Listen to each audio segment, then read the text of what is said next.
नमस्कार, मी गौरव वैद्य स्वागत करतो तुमचं सर्वांचं आजच्या भागामध्ये. तर आज आपण अशा एका महत्त्वाच्या गोष्टीवरती चर्चा करणार आहोत की जो विषय आपल्या आयुष्यामध्ये खूप महत्त्वाचा आहे आणि तो विषय म्हणजे इन्व्हेस्टमेंट. तर वेळ न घालवता चालू करूया आजचा पहिला भाग, गौरव वैद्य विथ पेनी इन्व्हेस्टमेंट.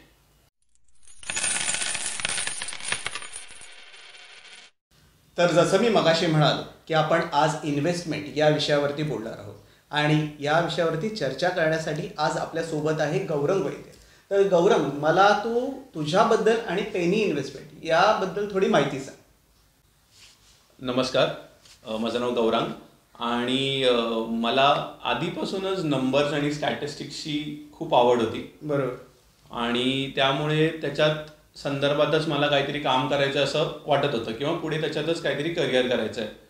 तर करिअरच्या खूप स्टार्टिंगलाच मला एका ब्रोकर फर्मबरोबर काम करायला मिळालं. स्टार्टअप होता तो US चा आणि त्याच्यामध्ये मला स्टॉक मार्केट काय असतं, ट्रेडिंग कसं केलं जातं, शेअर्स कसे बाय करायचे, सेल करायचे, त्याच्यामधल्या स्ट्रॅटेजीज, हे सगळं मला शिकायला मिळालं.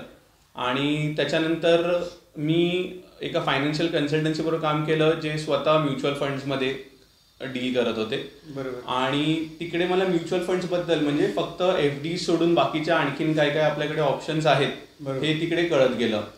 तर हे खूप मला आवडत होतं, म्हणजे काम म्हणून सुरुवात केलं पण मला याच्यामध्ये खूप आवड निर्माण झाली आणि मग मी ह्याच्यातच करिअर करायचं ठरवलं. तर या इंडस्ट्रीमध्ये जवळपास आता मी 8 वर्ष आहे आणि गेल्या 4 वर्षापासून मी स्वतःची कन्सल्टन्सी चालू केली माझी, पेन इन्व्हेस्टमेंट म्हणून. तर तिकडे मी हेच फायनान्शियल कन्सल्टन्सी आणि टॅक्सेशन बद्दल वगैरे लोकांना समजवतो. ओके, असं आहे. तर गौरंग, मला हे सांग की इन्व्हेस्टमेंट जी आहे हा सब्जेक्ट आपल्या सर्वांना माहिती आहे की खूप मोठा सब्जेक्ट आहे. तर मला थोडक्यामध्ये इन्व्हेस्टमेंटबद्दल आणि इन्व्हेस्टमेंटच्या प्रकाराबद्दल सांग. इन्व्हेस्टमेंटचे प्रकार आहेत ना, आहेत खूप सिम्पलच आहेत. हां, तर आता ते कसं झालंय की ॲडव्हर्टिजमेंट्स वगैरे केल्यामुळे ते थोडंसं कॉम्प्लिकेट झालेलं आहे. बरोबर. तर बेसिकली इन्व्हेस्टमेंट तू जर स्टार्ट करायची असेल तुला, तर तू एका बँकेत अकाउंट ओपन करून सुद्धा सुरू करू शकतोस. बरोबर. त्याच्यानंतर तुला फर्स्ट स्टेप म्हणजे तू बँकेत एखादी FD करू शकतोस.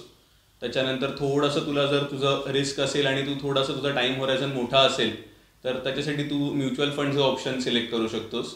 नंतर जर तुला आणखीन थोडा त्याच्यामध्ये वेळ देता येत असेल आणि तुला थोडीशी आवड असेल स्टॉक मार्केटची, तर तू डायरेक्ट शेअर्स बाय करू शकतोस.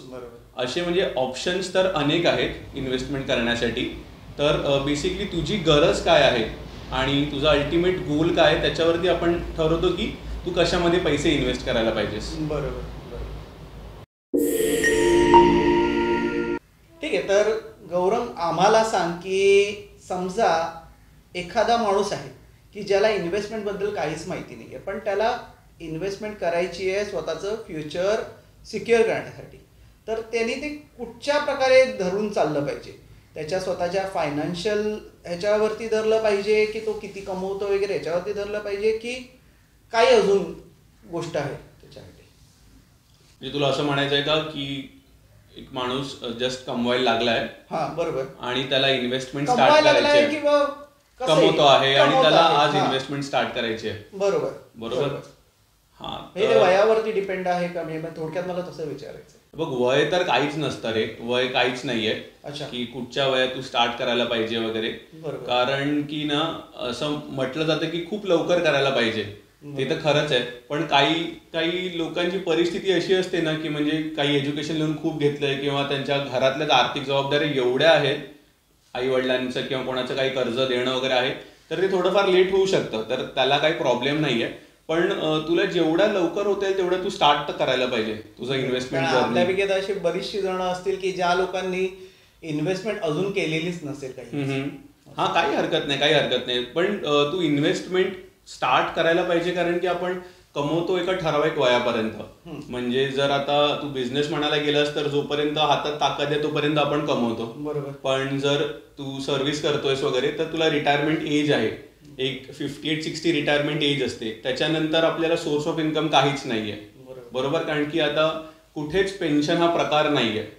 पेन्शन तर मग नंतर तुझा काय हा प्रश्न आहे ना, तर त्याचं सोल्युशन तू आजच करायला पाहिजेस. म्हणजे त्याच्यासाठी तू त्या प्रॉब्लेमचा तेव्हा प्रश्न तो पडण्याचा तू थोडा आजच इन्व्हेस्टमेंट तुझी स्टार्ट केलीस तर तुला पेन्शन त्या पैशातून मिळेल आणि तू ऍटलीस्ट फायनान्शियली फ्री होशील असं तू करायला पाहिजे. ओके, म्हणजे थोडक्यामध्ये वयाचं बंधन काहीच नाहीये याच्यामध्ये. हो हो इन्व्हेस्टमेंट हो हो. बरोबर. ठीक आहे, तर तुझ्या बोलण्याप्रमाणे व्यक्तीच्या वयाशी काही हे नाहीये, घेणं देणं नाहीये. म्हणजे कुठच्याही वयाचा माणूस इन्व्हेस्टमेंट करू शकतो. पण मग त्याच्यासाठी काय म्हणजे काय गरजेचं आहे, म्हणजे त्याचा क्रम काय असेल, कुठची इन्व्हेस्टमेंट कधी करायची, काहीतरी असेल क्रम. तर तो एक्झॅक्टली म्हणजे कसा असेल, प्रश्न कळला ना माझा? कळला. तू असं म्हणतोयस की एखादं जोडपं आहे आणि त्यांना 2 मुलं आहेत समजा आणि त्याचे आई वडील आहेत. बरोबर. तर आपण आता समजा अज्युम करूया की या केसमध्ये ती व्यक्ती एकटी कमवणारी व्यक्ती आहे घरातली. आणखीन त्याच्यावरती फायनान्शियली सगळे डिपेंडेंट आहेत. बरोबर. तर या केसमध्ये त्या व्यक्तीने सर्वात आधी त्याचा टर्म इन्शुरन्स काढून ठेवणं गरजेचं आहे. हे खूप इम्पॉर्टंट आहे, कारण की उद्या जर ती व्यक्ती नसेल तर घरी कमवणारा कोणच नाहीये. म्हणजे बायको कमवेल वगैरे पण त्याला समजा एक काळ जाईल, तर तोपर्यंत काय, तर सर्वात आधी त्यांनी टर्म इन्शुरन्स काढून ठेवायला पाहिजे. त्याच्यानंतर 2 नंबरवरती आपण म्हणू शकतो एक हेल्थ इन्शुरन्स असा असला पाहिजे की काही मेडिकल इमर्जन्सी आली, आजकाल एवढं सगळं हॉस्पिटलायझेशन एवढं महाग झालेलं आहे ना, तर दुसरं त्या व्यक्तीने सर्वात इम्पॉर्टंट आहे की त्याचं मेडिकल इन्शुरन्स, हेल्थ इन्शुरन्स असायला पाहिजे. आणि तिसरं असायला पाहिजे त्याचा एक हेल्थ इन्शुरन्स, ज्याच्यामध्ये त्याचा 3 ते 6 महिन्याचा जो खर्च आहे तो त्यांनी एका बँक अकाउंटमध्ये, म्हणजे जो त्याचा रेग्युलर बँक अकाउंट आहे ते नाही, एक अल्टरनेटिव्ह बँक अकाउंटमध्ये त्यांनी ते पैसे काढून ठेवले पाहिजे. तर ह्या 3 स्टेप्सची तो सुरुवात करू शकतो. त्याच्यानंतर मग आपण त्याला सांगू शकतो की आपण इन्व्हेस्टमेंट जर्नी स्टार्ट करूया. म्हणजे हा त्याचा बेस झाला. बरोबर. हे त्याचे पिलर म्हणू शकतोस तू. आणि मग त्याच्यानंतर मग त्या व्यक्तीने त्याचं इन्व्हेस्टमेंट जर्नी स्टार्ट करायला पाहिजे. बरोबर. असं आहे. ओके. अच्छा, म्हणजे टर्म इन्शुरन्स म्हणजे LIC, बरोबर ना? टर्म इन्शुरन्स म्हणजे LIC नाहीये. ओके. टर्म इन्शुरन्स म्हणजे तुझा जो बेसिक लाईफ इन्शुरन्स असतो ना, तो प्युअर टर्म इन्शुरन्स असतो. LIC मध्ये कसं होतं की तुझं इन्व्हेस्टमेंट आणि इन्शुरन्स दोन्ही मिक्स होतं. तर मी जे म्हणतो तुला टर्म इन्शुरन्स, त्याच्यामध्ये तुला प्रीमियम कमी होतो आणि तुझं कव्हर जास्त असतं. म्हणजे समजा जर का एका व्यक्तीचा इन्कम 6 लाख रुपये असेल वार्षिक इन्कम, तर त्याचे 20 टाइम्स म्हणजे 1.20. बरोबर. 1.20 करोड पर्यंत त्याला कव्हर एलिजिबल आहे. तर तेवढा त्यांनी कव्हर घेतला पाहिजे. पण LIC मध्ये काय होतं की बरेचदा ना तेवढा कव्हर घेण्यासाठी तुला जास्त प्रीमियम मोजावा लागतो. तर तसे भरपूर अजून कंपनीज आहेत, प्रायव्हेट कंपनीज आहेत, जे तुला प्युअर टर्म इन्शुरन्स कमी प्रीमियम मध्ये देतात. म्हणजे आता तुला हाच प्रीमियम 18 ते 20 हजार रुपयामध्ये दुसऱ्या कंपनीकडे मिळू शकेल. हे टर्म इन्शुरन्स ह्याच्यामध्ये. अच्छा, म्हणजे टर्म इन्शुरन्स थोडक्यात ते. टर्म इन्शुरन्स, त्याच्यामध्ये तुला रिटर्न्स काहीच मिळत नाही. ओके. तू फक्त पैसे भरतोस. आमच्यासारख्या सर्वसामान्य लोकांसाठी टर्म इन्शुरन्स म्हणजे फक्त LICच हे बोलता ना, एक समीकरण झालेलं, म्हणजे ते आम्ही ठरवूनच ठेवलेलं आहे तसं. हो बरोबर आहे, कारण की आपल्याला सांगितलं तसं जातं ना त्याच्यामध्ये. आतापर्यंत आपण तू बघायला गेलास जी पण आपण काही इन्व्हेस्टमेंट वगैरे केलेली असते ना, बरोबर, ती आपला कोणतरी फॅमिली मेंबर किंवा कोणतरी मित्रमैत्रीण हे करते म्हणून आपण ते इन्व्हेस्ट करतो. त्याची आपल्याला गरज आहे का, त्याच्यानंतर त्या 5, 10, 15 वर्षानंतर त्या पैशाची काय व्हॅल्यू असणार आहे का, हा आपण विचार करत नाही. असं आहे. तर त्याच्यामुळे ते जे सांगतात ते आपण ऐकतो आणि ते आपण करतो ऍक्च्युली. कारण असं झालंय. LICचं असं होतं की, म्हणजे मला असं LICला काही हे नाही म्हणायचंय, जनरली LIC एजंट आपल्या जवळपास भरपूर असतो. त्यामुळे ते आपल्याला प्रोडक्ट म्हणजे सांगतात. तुम्हाला सुद्धा हे असेल, या गोष्टीचा एक्सपिरियन्स असेल की आपले फॅमिली मेंबर्स म्हणा किंवा मित्रमंडळी जे आपल्या जवळपास असतात ते आपल्याला एखादा प्रोडक्ट घेण्यासाठी खूप फोर्स करतात असं. तर ते आपण तो विचार करत नाही त्यावेळेला घेताना, कारण आमच्या बरोबर ही सुद्धा ही गोष्ट झालेली आहे की आम्ही बिलकुल विचार करत नाही आणि आपण ते प्रोडक्ट घेतो. प्रोडक्ट म्हणा किंवा ती LICची आपण ती काय म्हणतात पॉलिसी आपण घेऊन जातो. पण कधी कधी काय होतं की आपल्या ते डोक्यातही राहत नाही की आपण गरज नसतानाच एवढ्या पॉलिसी घेतलेल्या असतात की आपल्याला समजतच नाही ते. मग एखादी पॉलिसी लॅप्स होऊन जाते किंवा काय, म्हणजे ते प्रत्येक मला वाटतं सर्वसामान्य लोकांबरोबर या गोष्टी झालेल्या असतात. जोपर्यंत मला समजत नव्हतं ना तोपर्यंत मी पण भरपूर LICच्या पॉलिसीज घेतलेल्या होत्या आणि अजून पण माझ्या त्या चालू आहेत आणि ते वाईट नाहीच आहेत. ह्याच्यामध्ये आपण पुढे जसं मी तुला म्हटलं ना की आपण असेट मॅनेजमेंट करतो, तर LIC म्हणजे तुझं डेट इन्व्हेस्टमेंट झालं, तर तुला तिकडे रिटर्न्स येतात, टॅक्स फ्री आहे जे काय आहे वगैरे. पण आपण फक्त त्या असेट क्लासमध्येच पैसे गुंतवत जातो. जसं 4 असेट क्लास असतात बेसिकली, तुला थोडक्यात सांगतो. तर त्याच्यामध्ये डेट, इक्विटी, रिअल इस्टेट आणि गोल्ड हे असे 4 असेट क्लास आहेत. तर आपण एकामध्येच फक्त पैसे गुंतवतो, आपण दुसरे ऑप्शन्स बघायलाच जात नाही. बरोबर. त्याच्यामुळे हा सगळा गोंधळ होतो. जर आपण थोडे थोडे सगळीकडे गुंतवले तर LIC पण अजिबात वाईट नाहीये. नाही, मला LIC वाईट असं नाही म्हणायचंय, पण आमच्यासाठी म्हणजे बोलतात ना की जेव्हा इन्शुरन्स म्हणा किंवा इन्व्हेस्टमेंट म्हणा तेव्हा LIC वरती आपण विश्वास ठेवू शकतो असं पण थोडक्यात. हो खरं ठेवू शकतो. म्हणजे आपले ऑप्शन्सच कमी होते ना. LIC म्हण, तू बँक FD म्हण किंवा पोस्टल FD म्हणा, आणखीन अजून RD म्हणा, हे आपल्याकडे हे एवढेच ऑप्शन्स होते ना. आता काय झालंय की आपण भरपूर बघतोय यूथ की आणखीन ऑप्शन्स पण ते लोक एक्सप्लोर करतायत आणि त्याच्यामध्ये पैसे इन्व्हेस्ट करतायत. बरोबर, असं आहे. बरोबर. तर म्हणजे बेसिकली तुझ्या प्रश्नाचं उत्तर शॉर्टमध्ये आहे की फक्त LICच टर्म इन्शुरन्स नाही करत, भरपूर आणखीन कंपनीज करतात. आणि तुम्हाला जिकडे तुम्हाला प्रीमियम कमी असेल आणि तुम्हाला त्याच्यामध्ये क्लेम सेटलमेंट रेशो बघायला पाहिजे आपल्याला, ते चांगला असेल त्याचा तुम्ही टर्म इन्शुरन्स काढू शकता. तर आता आपण LIC बद्दल बोलतो. आता आपण मी टर्म इन्शुरन्सला LICच बोलतो कारण ते आता ते डोक्यामध्येच बसलंय LIC. ओके, तर त्याच्याबद्दल आपलं बोलणं झालं. तर मला सांग की मेडिक्लेम असणं गरजेचं आहे का? कारण जनरली असतो, आपल्या सर्वांचा मेडिक्लेम तर असतोच, पण तो असणं खरंच गरजेचं आहे की नसेल तरी चालतो? आजच्या काळात तुला असणं गरजेचं आहे, मेडिक्लेम असणं गरजेचं आहे. अच्छा. कारण की काय झालं माहितीये का, मी त्याला काही ऑप्शन काहीच नाही की तुम्ही नाही काढायचं आहे, मला नाही काढला मी नाही काढायचं, याला ऑप्शन असू शकतं. पण जेव्हा मेडिकल इमर्जन्सी येते ना आपल्याला, तर तेव्हा ते जाणवतं की आपण काढलेलं असतं तर बरं झालं असतं. कारण की छोट्या छोट्या गोष्टींसाठी आजकाल ऍडमिट केलं जातं आणि सहज 1,00,000-2 लाख रुपयाचं बिल होतं. म्हणजे आता कोरोनाच्या काळामध्ये पण बघितलं असेल तर फक्त ऑक्सिजन सपोर्टवरती ठेवत होते आणि तरी पण लोकांची 5 लाख 10 लाख बिलं झालेली होती. मग तेव्हा तू लोन भरून मग ते तू करणार, त्याच्यापेक्षा तू आधीच केलेलं बरं. आपण आपल्या गाडीचं कसं करतो, म्हणजे गाडी आपल्याला ठोकायची म्हणून आपण इन्शुरन्स नाही काढत ना.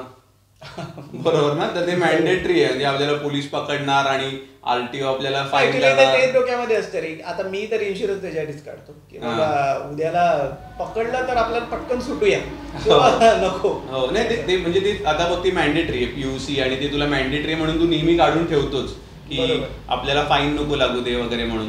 पण ह्याच्याबद्दल आपण विचार करत नाही, कारण की आपण अजूनपर्यंत कधी ऍडमिट झालेलो नाहीये किंवा मेडिकल इमर्जन्सी आपल्याला कधी आली नाहीये. पण जर मेडिकल इमर्जन्सी आली तर त्यावेळेला तू पैसे कुठून देणार हा प्रश्न, म्हणजे आपल्याला कधी हा प्रश्नच पडत नाही की समजा जर का आली तर मग नातेवाईकांकडनं घ्या किंवा आपण काही साठवलेले असतील आपले पैसे ते काढून मग आपण ते तिकडे बिल पेमेंट करणार. तर त्याच्यापेक्षा ते असलेलं खूप गरजेचं आहे, कारण की पुढे पुढे आणखीन खर्च वाढत जाणार आहेत ना. आणि समजा जर का तुला एखादा काहीतरी रोग झाला, म्हणजे आजकाल डायबिटीज, आणखीन हायपर टेन्शन आहे किंवा तुला हार्टचे डिसीज वगैरे आहे. पहिली गोष्ट मला नाही, हा म्हणजे एखादी व्यक्तीचं बद्दल बोलतोय. हो, म्हणजे कोणाला समजा जर का ब्लड प्रेशर आहे, शुगर आहे, तर मग याच्यामध्ये कसं होतं की प्रीमियम पण नंतर वाढतो आणि हेल्थ इन्शुरन्स मिळण्याची शक्यता पण फार कमी होऊन जाते. बरोबर. माझ्या ऍक्च्युली आईबद्दल तसंच झालंय की तिला मल्टिपल हे असल्यामुळे, आजार भरपूर असल्यामुळे तिला मेडिक्लेम आम्हाला थोडंसं म्हणजे मिळताना कठीण म्हणण्यापेक्षा त्याचा प्रीमियम एवढा हाय आहे की तो भरण्यापेक्षा युजलेस वाटतं मला ते. हो बरोबर. आता माझ्या आईला कॅन्सर आहे आणि माझ्या आईचं हे जे म्हणतो आपण हेल्थ मेडिक्लेम म्हणजे म्हणतोय ते तिने गेल्या 30 वर्षापासून काढलेलं आहे. बरोबर. तर त्याच्यामध्ये तेव्हा कसं होतं की तेव्हा एवढा मोठा कव्हर घ्यायची आपल्याला सवय नव्हती. तर तेव्हा तिने काढला तेव्हा तो 2 लाखाचा काढला होता. तो वाढत मग त्याच्यात बोनस अॅक्युम्युलेट होत तो वाढत गेला त्याच्यानंतर इन्शुरन्स. पण आज कसं झालंय की मला काही मेडिकल इमर्जन्सी आली, ती पडली म्हणा किंवा काही पण, तर मला त्याच्यामध्ये त्याचा खूप हेल्प झाली. म्हणजे मला माझे सेव्हिंग्स मोडून द्यावे लागले नाहीत. आणि आता कसं झालंय की तुला म्हणजे एज जर कमी असेल ना कोणाचं, 30 एज आहे, 30 आहे, 35 वगैरे आहे, तर तुला स्वस्तामध्ये तो इन्शुरन्स मिळतो. बरोबर बरोबर. आणि मग तू 50 लाखापर्यंतचं कव्हर घेऊ शकता. आणि त्याच्यामध्ये तुमचे सगळंच कव्हर होतं. आजकाल तर डे केअर पण कव्हर होतं. म्हणजे तुम्ही एका दिवसासाठी ऍडमिट झालात किंवा काही तुमचं ओपीडी चार्जेस वगैरे ते पण होतात त्याच्यामध्ये कव्हर. तर त्याच्यामध्ये खूप ऑप्शन्स आहेत हेल्थ इन्शुरन्समध्ये पण. तर तुमच्यासाठी जे सुटेबल आहे बेस्ट ते तुम्ही घ्यायला पाहिजे. तुमची फॅमिलीची साईज काय आहे, तुमच्याकडे काय दुसरे काय एलिमेंट्स आहेत, त्याच्यावरती मग आपण ते पुढे डिसाईड करू शकतो. बरोबर असं आहे. आणि मगाशी तुम्हाला एक आपण बोलता बोलता असा हे निघाला की इमर्जन्सी फंड, तू काहीतरी इमर्जन्सी फंड बद्दल बोललास की असायला पाहिजे आपल्याकडे किंवा काहीतरी त्याची प्रोव्हिजन असली पाहिजे. तर ते थोडक्यामध्ये काय इमर्जन्सी फंड आहे ना, ते बेसिकली आपण म्हणतो की 3 ते 6 महिन्याचा बेसिक खर्च तुमचा समजा जर का एखाद्या व्यक्तीची समजा सॅलरी 50,000 आहे, आपण एक्झाम्पल घेतोय, आणि त्याचं कंपल्सरी त्याचा जर का खर्च 30,000 रुपीज आहे, 30,000 रुपये त्याचा बेसिक खर्च आहे, त्याचे EMI म्हणा आणि आपण जे म्हणतो रोटी कपडा मकान, ह्याच्यासाठी त्याला जो लागणारा खर्च आहे, जो काही केला तरी दर महिन्याला त्याला लागणारच आहे हा खर्च, तो समजा 30,000 रुपये आहे. तर कमीत कमी 3 ते 6 महिन्यासाठी म्हणजे 90,000 ते 1,80,000 हे त्यांनी एका दुसऱ्या बँकेत काढून ठेवलेच पाहिजेत पैसे, कंपल्सरी. अच्छा. हा, कारण की कसं आहे माहितीये का, ह्याच्यामध्ये तुला काही इमर्जन्सी येऊ शकते. बरोबर. तुझा समजा जर का तुझा आता सगळं प्लॅन तू केलेला आहेस, महिन्याचा तुझा खर्च की आपण मला एवढा पगार आहे आणि मी एवढा या महिन्यात खर्च करणार आहे, पण त्याच महिन्यात ना आपली काय होते, गाडी बिघडते, 4 व्हीलर वगैरे, आणि मग एक 15-20,000 रुपये पटकन खर्च येतो ज्याला आपण तयार नसतो. किंवा एखादा कुठचं तरी लाईफ इन्शुरन्सचं प्रीमियम जे आपण आधी काढून ठेवलेले आहेत त्याचा इन्शुरन्स डबल इन्व्हेस्ट असतात ना, की काही 2 पॉलिसी आहेत या महिन्यामध्ये, तर तो खर्च झाला. मुलांची काही पण ऍक्टिव्हिटी येते शाळेतली, पिकनिक चालली आहे किंवा काही, तर आपण ह्या गोष्टीसाठी कधी प्लॅन केलेलंच नसतं. तर त्याच्यासाठी आपण इमर्जन्सी फंड असायला पाहिजे. आणि दुसरं म्हणजे काय झालं की आजकाल ना कोणाच्याच जॉबची गॅरंटी नाहीये, तर कधी पण जॉब जाऊ शकतो किंवा बिझनेसमध्ये काही पिरियडसाठी प्रॉफिट होत नाहीये, आपण फक्त लॉस करतोय, तर त्यावेळेला ना आपल्याकडे एक बफर राहतं की बाबा मी हे पैसे इकडून इकडे वापरू शकतो, मग मला परत एखादं छोटं पर्सनल लोन काढायला नको. मग त्यावेळेला आपली पॉलिसी आपण लॅप्स करणार किंवा गोल्ड लोन घ्यायला जाणार, आपले पैसे आपल्याकडे ठरलेले आहेत, ते पैसे आपण काढून हे इकडे वापरू शकतो. म्हणजे थोडं रिलॅक्स पण राहतो आणि थोडा आपल्याला कॉन्फिडन्स पण राहतो. बरोबर. असं म्हणून इमर्जन्सी फंड असायला पाहिजे. Okay okay okay. पण त्याला असं काही हे नाहीये की एवढाच पर्सेंट असायला पाहिजे, तेवढाच पर्सेंट असायला पाहिजे. हा, त्याला काही नाही, त्याला असं काही नाहीये. आता 50,000 पण तू काढून साईडला ठेवू शकतोस, पण ते उठसूट काढायचे नाही त्याच्यातून. म्हणजे आता समजा जर का ठरलं की बाबा डिसेंबरचा महिना आहे, जर तू वर्षभरात प्लॅन नाही केलास डिसेंबरमध्ये कुठेतरी ट्रिपला, कारण सगळीकडे रेट्स खूप वाढलेले असणार सगळ्या हॉटेल्सचे, सगळ्या रिसॉर्टचे, तर त्या टायमाला आपण म्हणतो चला आता माझ्याकडे नाही तर मी त्याच्यातले काढूया. किंवा काही पण आपण जसं म्हणतो ना की लक्झरी करायला जायचं नाही त्याच्यामधून. तुला जेव्हा खरंच इमर्जन्सी आहे आणि तुझ्याकडे त्याला सोल्युशन नाहीये, त्यावेळेला तू तिकडून पैसे काढायला पाहिजे आणि परत ते तू हळूहळू परत रिचार्ज करायला पाहिजे. तू 5,000, 10,000 करून पुढचे 3 महिने. थोडक्यामध्ये कसं एक्झाम्पल घ्यायचं झालं तर मी आता एक ठरवलंय की मला 50,000 रुपये बँकेमध्ये या अकाउंटला ठेवायचे, बरोबर. तर ते माझे 50,000 मधले सपोज म्हणा की या महिन्यामध्ये मला काहीतरी आला खर्च आणि माझे त्याच्यातले 5,000 रुपये मी काढले, बरोबर. तर मला परत ती 50,000ची अमाऊंट तिकडे ठेवायची. थोडक्यामध्ये एक जी मी अमाऊंट ठरवली आहे ती मला तिकडे ठेवायची. हो, ठेवायचीच आहे. Okay okay. थोडक्यामध्ये हा झाला इमर्जन्सी फंड. हो, म्हणजे तुला सुरुवात तू जसं म्हणालास ना की कशी करायची, तर तुला टर्म इन्शुरन्स, तुला हेल्थ इन्शुरन्स आणि तुझं इमर्जन्सी फंड, ह्यानी तू सुरुवात करू शकतोस. त्याच्यानंतर मग तुझं जे बाकीच्या गोष्टी सगळ्या झाल्यात ना, फायनान्शियल प्लॅनिंगच्या, गोल प्लॅनिंग म्हणतो आपण, रिटायरमेंट प्लॅनिंग, मुलांचं एज्युकेशन वगैरे जे काही ते आपण पुढे करू शकतो. पण हे सर्वात हे तुझे एकदम पाया म्हणतो आपण, हा बरोबर, तशाने आपण सुरुवात करू शकतो. ओके. तर मंडळी, इन्व्हेस्टमेंट हा सब्जेक्टच एवढा मोठा आहे की तो एका भागामध्ये कव्हर करणं शक्य नाहीये. तर या भागामध्ये आपण इथेच थांबतोय. तर थोडंसं तुम्हाला मी आता आमच्याबद्दल सांगतोय. ॲक्च्युली आम्ही दोघं जण भाऊ आहोत. हा माझ्या काकांचा मुलगा. आमचा ॲक्च्युली असाच विषय निघाला एकदा, म्हणजे इन्शुरन्सबद्दल. आणि तो एवढा रंगत गेला ना, की ह्याच्या डोक्यामध्ये आलं की आपण हे करूया ना, तूच बोलला होतास की आपण ते रेकॉर्ड करूया आणि हे वगैरे असं. आणि मला ते आवडलं. तर आम्ही आता हा जरा थोडासा असा प्रयत्न केला वगैरे, ह्याने बॅनर वगैरे करून आणला वगैरे. तो थोडासा जरा दिसत नाहीये त्या बाजूला, म्हणजे शूटिंगमध्ये तुम्हाला बऱ्यापैकी असं जाणवेल की काहीतरी थोडंसं कमी वाटतंय वगैरे. तर तेवढं फक्त जरा ऍडजस्ट करून घ्या आपल्या पहिल्या ब्लॉगमध्ये. आणि आमचा आवाज पण तेवढा कदाचित क्लिअर नसेल, हां, तर थोडा मला माफ करा आजूबाजूचा आवाज वगैरे. हां, कदाचित ट्रेनचा आवाज असेल, प्लेनचा आवाज असेल. तर मी काय ते काय कट वगैरे काही करणार नाहीये, किंवा तेवढं काय हाय एंड माझ्याकडे गोष्टी नाही आहेत की त्या हे होऊ शकतील असं. तर तुम्हाला हा ब्लॉग कसा वाटला हे आम्हाला नक्की सांगा. आणि तुमचे काही गौरंगसाठी काही प्रश्न असतील तर ते कमेंटमध्ये नक्की विचारा.